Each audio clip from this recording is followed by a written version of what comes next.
Hi y'all, Tom here. In this video I wanted to share information on who these people are in the film Princess Mononoke. I figured I may not be the only one wondering who these characters are after watching the film several times. I did a little digging and found this nice blog that provides information on these multiple groups. So let's start with the hierarchy. We can see the emperor on the top, and just under him we have a secret organization called the Shishouren. Directly under their control are the Karakasaren. And then you have the Ishibiyashuu, who are more like foot soldiers. We have other non-connected parties like the Jibishiri and Lord Asano, which I'll cover briefly.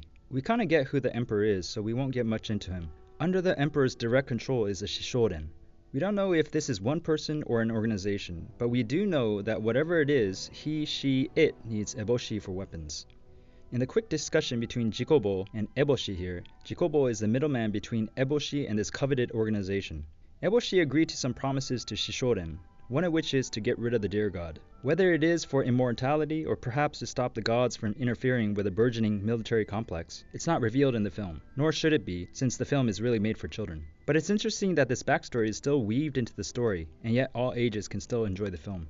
We don't know what level Jikobo, or Jigo in English, belongs to, but according to this blog, he may be at the top of the Karakasaren, which we can now segue into. The Karakasaren is an armed group led by Jikobo. They are under the command of Shishouren. They're characterized by their white clothes and red hoods, and as their name suggests, they carry around red umbrella. They're a pretty violent group that will choose any means to achieve their goals, like sacrificing the lives of the people of Tataraba.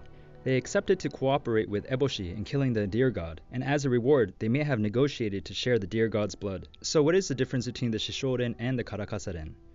Shishouren is more like a mercenary or private military company, whose business is to provide weapons and manpower in wars and conflicts.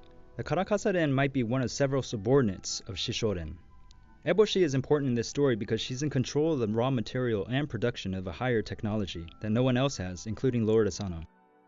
And then you have the Ishibiyashuu, are more like foot soldiers and escorts who use the fire cannons that Eboshi provides. In order for Eboshi to transport her iron to her buyers and bring back the loaves of rice, she made an agreement with Shishouren to obtain this bodyguard service. Now to the Jibashiri. The Jibashiri are hunters, but they're not normal hunters. When they hunt, they usually wear the skins of their kill. They've also come to some agreement with Jikobo to help kill the deer god, and Jikobo uses the emperor's note to convince them that the killing of the deer god is justified.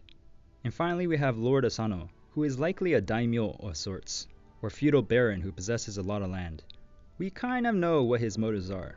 So in summary, there are many groups and powers at play. Each one has their orders and their own incentives. In the English dub, it was made clear that it was the emperor's centralized command to have the deer god killed. Although this is true, the Japanese version allows the viewer to the nuances of these groups. But this would obviously be super confusing, so they left it out in the English dub, for good reason. Okay, so that's all here. Thanks for watching to the end and see you in the next one. Bye.